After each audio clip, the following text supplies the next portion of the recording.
Fatter than Homer Simpson, lamer than Miles Peterson, and more boring than your great Aunt Maribel. Only those words can fit Bersercules, the Berserk Herc. Oh yeah! Hi, I'm Bersercules, the Berserk Herc. And today I'll be reviewing Superman Self, Superman number 39, Story 3, called The Untold Story of Red Kryptonite. Wow, a story that tells us the untold story of a rock? Excitement? I did not know you till this moment. Can Superman's body, invulnerable to all harmful forces, somehow be changed in shape? Can his super memory be wiped out by amnesia? Or read by some chick with an amulet? Can he lose control of his superpowers? Can he even have hallucinations? Yes, whenever he uses his super wits. And then the narration goes on to say, it can all happen when Superman is affected by red kryptonite. So is his super wits his red kryptonite? Or did red kryptonite give him his super wits? Or are they the same thing? I'm glad I don't have any substance that affects me negatively. Oh look, boobies! So one day, as some people break the world record in depth diving and go 10 miles under the ocean, a red kryptonite meteor flies out of the sky and into the ocean and hits the submarine. That's convenient. And thanks, Soup, for not stopping the red K before it went under the sea. Maybe with a giant baseball bat or something? And wouldn't a meteor falling to Earth break up as it went through our atmosphere, and then start losing momentum as it went through 10 miles of ocean to the sub? How did it have the strength to rip open the side of a submarine? Anyway, it smashes the sub's fuel line and stops them from being able to rise, so they send out an SOS, or SUS, for Send Us Superman. So Superman arrives and is told he can't help because of the red K. In that case, I'll send an X-ray beam to my Fortress of Solitude, hidden in the Arctic. Why are you telling that guy where your Fortress of Solitude is hidden? Do you not understand what hidden means? Are you already under the influence of red kryptonite? Are your super wits at their zenith? Or is this just shitty writing? And how do you get an eye line from here to the Arctic? Isn't the Earth curved and full of mountains?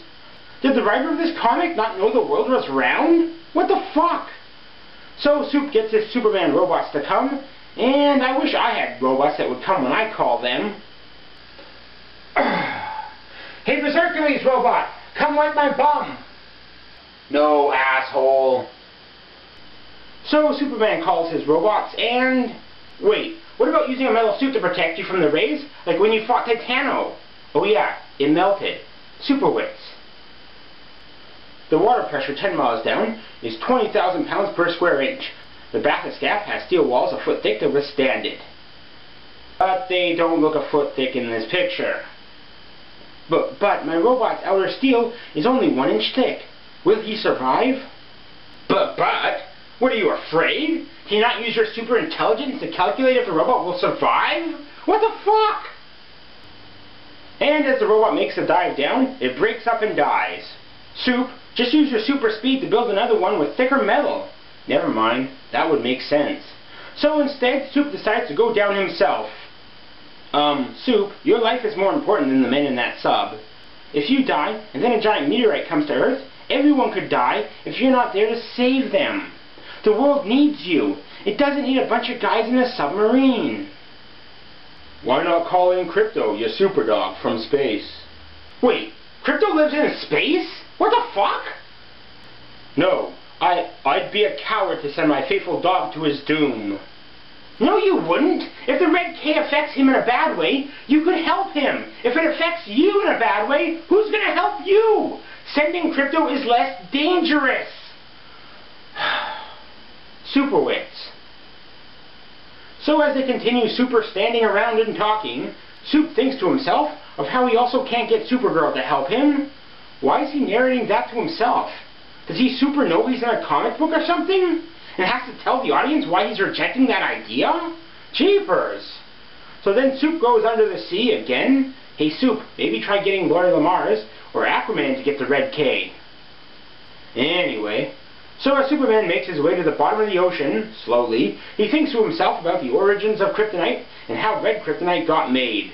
Does Soup get paid extra for filling in for the narrator? What the fuck? What's next? His super life story? Anyway, Anyway, as Superman's recollections race on during his long dive to the sea bottom, he can fly to other planets in seconds, a feat that would take us years, or to other solar systems, a feat that would take us hundreds of years, but the 10 miles under the sea takes him a long time? What the fuck? Is time different under the sea? Anyway, Sup goes on about the first time he met Red Kryptonite as Superboy, and then going on about other times, like when it turned him fat, or turned him tiny, or turned him giant size. What the fuck? Is all this issue solely Sup going underwater and remembering things? Is this what passes for a story in a Superman comic? Wow, what an awesome story! Does Superman even have any villains? Jeepers! So Sup then, amazingly, continues his swim down memory lane, remembering times when he was Superman and affected by Red K, like when it made it impossible for him to turn off his X-ray vision or made him hallucinate. Huh. 6 pages into the story, and all he's done is go help people and think of the past. Wow, he's super nothing much happens, man. Anyway, so Kryptonite is all from Krypton's explosion, but it all seems to land on Earth at different times. Where was Krypton in relation to Earth? And better yet, given how much lands on Earth, how big was Krypton? Was it a Dyson sphere? Jeepers! Wait, and better yet, why doesn't Superman scout outer space and collect all the Kryptonite meteors out there in a giant net with his robots? Oh yeah, superwits. So as Sup continues his reminiscing, I remember the first time I said, "What the fuck," in a review. I was reviewing Bulldog Drummond in Africa, and Bulldog Drummond was trying to sneak out of a room with his friends, and when his captors came to the door, he hid outside the window and told his friends to say he was in the bathroom. We saw Captain Drummond go into that room, did we not? See, here with the others. Did we see him come out? No. Yes, the gentleman said he was in his bath. That is so. It cannot be so. Why? There is one bathroom on each floor, and the bathroom, it is not in there. It is down there. Ooh, foiled. Wait, Bulldog Drummond wanted his friends to say he was in the bathroom, but none of them realized there was no bathroom? What the fuck? How'd that happen? How do you spend any time in a hotel room and not realize there's no toilet in there? Seriously, were they all just peeing in the potted plants? Or are they all just really constipated? Or were they all just shitting out of the window? Well, if that's the case, Bulldog Drummond is in the bathroom. And then I remember the first time I said, "What the fuck" in color. I was reviewing Superhuman Samurai Cyber Squad, and one of the characters, named Amp, told his friends he's in love with a substitute teacher named Miss Tilden, and later the rest of the team talks about Amp's love, and wonders what Miss Tilden looks like. They then see the ugliest woman I've ever seen on a TV show, and conclude it must be Miss Tilden. What the fuck? How did they come to that conclusion? Just because she was walking by at the time they were talking about Miss Tilden? So, if a baboon had walked by at that exact time, would they have assumed his friend was into bestiality? I'm in love. In love? You? Good going, buddy. Who's the lucky mammal? Apparently so. I then proceeded to say it a couple more times in that review, like when they threw a sack over their friend's head. Hey, who turned out the lights? Hey, what's going on? Follow me. I've been abducted by aliens again. Quick, call the Air Force. What the heck? They just threw a sack over their friend's head and carried him off in the middle of a busy hallway, and no one did anything about it? What the fuck?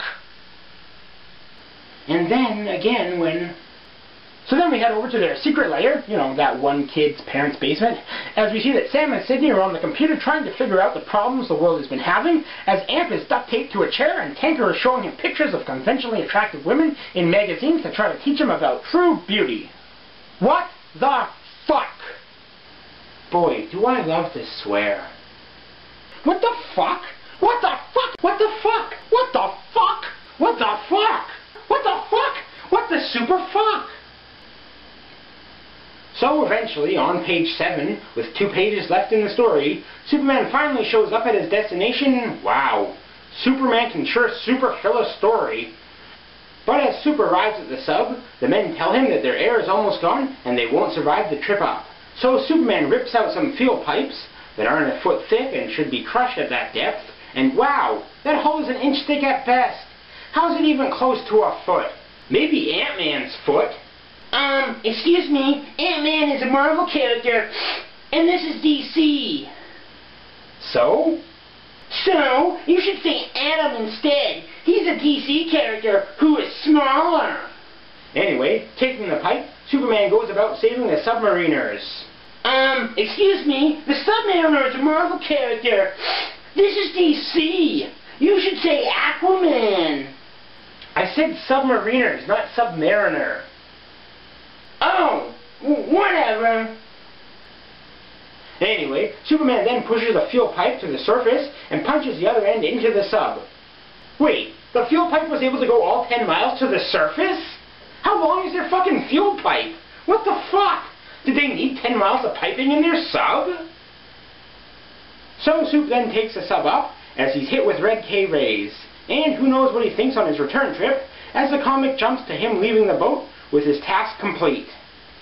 And as he goes to Metropolis, he worries about what will befall him due to the red K exposure. Sup, if you're worried, go stay in your fortress for a few days and stay away from people you could accidentally hurt. But since that would make sense, Superman shows up at the Daily Planet and the teletype report told how Superman met red Kryptonite, and look what it did to him! Jeepers! Goodness, it's amazing! Look, it's Super Hobo, or Super Stoner Man. So, I was affected by red K years ago?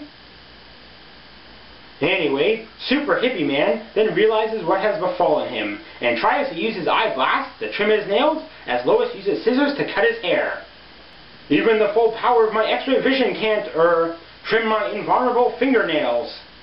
And your new hair is still indestructible. The scissors only broke when I tried to give you a haircut. Wow, those scissors broke fast? Snapped to pieces? How'd she even have the force in her hand to do that? I couldn't snap scissors if I tried to cut steel. And Sup, if you can puncture your skin to draw blood, why can't you rip your fingernails or cut your hair? This is stupid! On so many levels.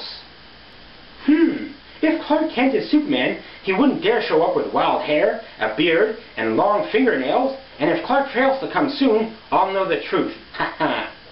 Yeah, 'cause he needs to come soon. He was gone all day, and that didn't mean anything, but if he doesn't show up now, randomly, then that means something. Ace Investigative Reporter, Lois Lane. And, Lois, remember how you once saw that Superman robot? Remember, you can't discredit them being the same, if one could be a robot. Later, in his Fortress of Solitude, I have it. I'll summon both Supergirl and Krypto here. This electronic whistle's silent sound will reach Krypto in space. In space, no one can hear you scream, unless you use Superman brand whistles. I'll also use a whistling code that Supergirl will understand. So Krypto and Supergirl both know codes? Then why can't Krypto use it to communicate back to them? Oh yeah, in that other story, Supergirl knew what Krypto was saying because of her super intuition, so I guess he doesn't need to use codes to communicate. Awesome! Supergirl, come to Fortress, urgent! Is it really urgent, Superman? I mean, what if Supergirl's in the middle of saving lives and stops what she's doing because she thinks more lives could be in danger? When Superman's faithful pet Superdog and his super cousin arrive, and I continue super reviewing this comic, Superman tells them of the recent events. Do you think he goes into detail about what he thought as he dove down into the sea? Anyway, Supergirl and his Superdog then give Superman a super shave and a super manicure. Hey kids, buy the new issue of Superman, full of super grooming and super haircut action. If you like car chases and you like explosions, you'll love it when Krypto and Supergirl shave Superman's face. And there's non-stop action and Superman dives 10 miles under the ocean and thinks about shit he's done before. Buy it now at your local newsstand. In the 1960s. So with Sup looking normal again, his identity is safe and the story ends. So that's it. It's now the end.